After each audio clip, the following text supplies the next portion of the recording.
Heute bei den Late News entdeckten Lehrer in Aachen, die sich abends zufällig auf dem Lehrerparkplatz trafen, 8 Kinder, die aus der Schule heraus rannten und vorher in selbiger Schäden in Höhe von 150.000 € verursachten, da die Kids Fenster zerschlagen und Schulbänke angezündet hatten. Gemacht hatten die Kids das angeblich aus dem Frust, so lange Homeschooling gemacht zu haben. Nur wäre es da nicht eher angebracht gewesen, zu Hause Randale zu machen und nicht an dem Ort, den man so angeblich sehr vermisst hat? Noch mehr gleich bei News.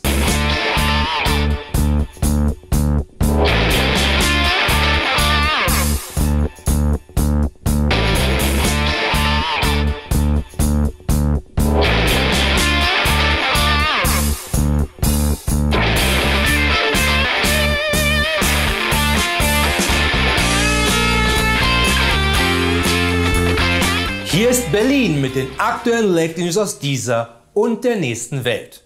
Natürlich heute Abend wie immer mit mir, Florian Strehlitz. Selbstverständlich bin ich heute Abend wieder nicht allein im Studio, sondern auch dieses Mal werde ich unterstützt von den einzigartigen Late News Korrespondenten aus allen Ecken der Welt. Ob aus New York, Sydney, Kapstadt oder wie aus Bielefeld oder zumindest vielleicht. Aber kommen wir zuvorerst einmal zu den wichtigsten Nachrichten der Woche und schauen nach Berlin. Gerade wenn man einige Zeit auf der Privatinsel von Richard Branson verbracht hat, wo einzig die Regeln von Mad Max auf den Straßen gelten, dann sind diese im Gegensatz zur deutschen Straßenverkehrsordnung geradezu ein Kindergeburtstag. Ich verstehe bis heute immer noch nicht, warum ich Schneeketten an meinen Reifen nicht auch im Sommer haben darf. Da ich selbstverständlich ohne Navi oder eine Karte fahre, sind meine Spuren im Asphalt für mich immer wieder der Hinweis, wo ich bereits war, und dadurch verfahre ich mich viel weniger. Selbiges hätte auch einem 35-Jährigen in Berlin-Neukölln geholfen, der mit Tempo 221 durch den Britzer Tunnel gebrettert war. Dabei hatte der Mann vergessen, dass das Besondere am 250 Meter langen Britzer Tunnel ist, dass alle 5 Meter Blitzer an der Decke befestigt sind. Dementsprechend bekam er von der Polizei ein tolles Daumenkino mit seiner Raserei zugeschickt und einen Strafbescheid von über 850 €. Währenddessen in Neumünster. Ein lautstark randalierender Igel hat in Neumünster einen Polizeieinsatz mit 3 Streifenwagen ausgelöst. Wie die Polizei in der schleswig-holsteinischen Stadt mitteilte, hörte eine Frau nachts verdächtige Geräusche vom Grundstück ihres Nachbarn und befürchtete einen Einbruch. Die Polizei schickte sodann 3 Einsatzwagen, um sowohl das Haus zu umstellen als auch durchsuchen zu können. Leider fanden sie keinen Einbrecher. Bei der Durchsuchung hörten jedoch einige Polizisten verdächtige Geräusche aus dem Garten hinter dem Haus und gingen der Ursache auf den Grund. Und da war ein Igel, der versuchte, eine Blechdose hoffentlich nicht zu besteigen, sondern nur mitzuschleppen. Dabei hatte der Igel im Kampf mit seinem Beuteobjekt nicht unerheblichen Lärm verursacht. Konsequenzen habe er nicht zu befürchten.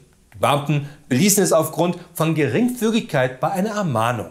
Trotzdem traurig zu sehen, wie sehr Sonic the Hedgehog der Ruhm um seine Filme hat abstürzen lassen, sodass er heute nicht in LA, sondern nur noch in Neumünster randalieren kann.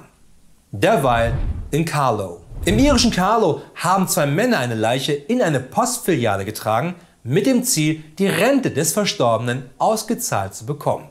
Zunächst hatte einer der Männer alleine versucht, bei der Post das Geld zu kassieren. Dieses Anliegen wurde jedoch von einer Postmitarbeiterin zurückgewiesen, da nur der Empfänger persönlich seine Rente ausgehändigt bekommen kann. Also dachten sich die Männer, dass sie einfach einen auf immer Ärger mit Bernie machen und nahmen ihren toten Opa unter die Arme, um so an seine Rente zu kommen. Selbstverständlich schöpfte die Mitarbeiterin der Post Verdacht und rief sofort die Polizei, woraufhin die beiden Männer flüchteten und ihren toten Opa einfach in der Post zurückließen. Natürlich fiel es der Polizei nicht schwer, die beiden Verdächtigen zu schnappen, nachdem sie festgestellt hatten, wer der tote Mann war. Aber viel erschreckender war eigentlich, dass der Tote trotzdem seine Rente ausbezahlt bekam und diese im benachbarten Stripclub ausgab. Unterdessen in Bulwell. Im englischen Bulwell hat die Polizei einen Mann erwischt, der 70 Jahre lang Auto fuhr, ohne je einen Führerschein gemacht zu haben. Oder, wie wir das in Berlin nennen, jeder verfickte zweite Autofahrer. Dabei stoppte die Polizei den Mann nur, da er vergessen hatte, seinen Kofferraum richtig zu schließen und dieser leicht offen stand, als die Beamten hinter ihm an einer Ampel standen.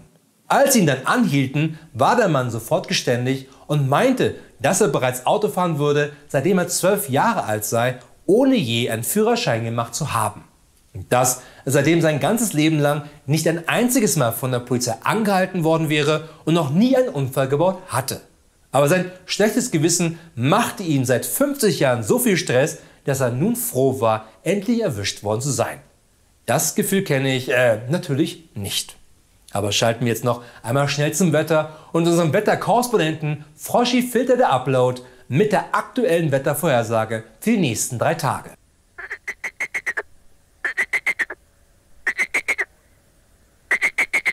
Danke Froschi Filter der Upload.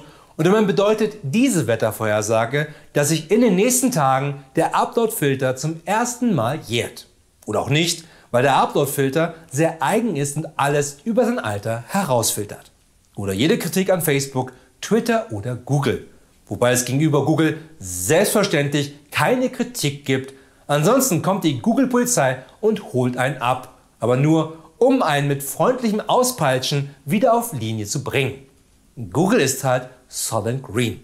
Also ein fast normaler September für Charlton Heston. Das waren Late News, aber keine Sorge, wir sehen uns wieder am Dienstag dann zur Show.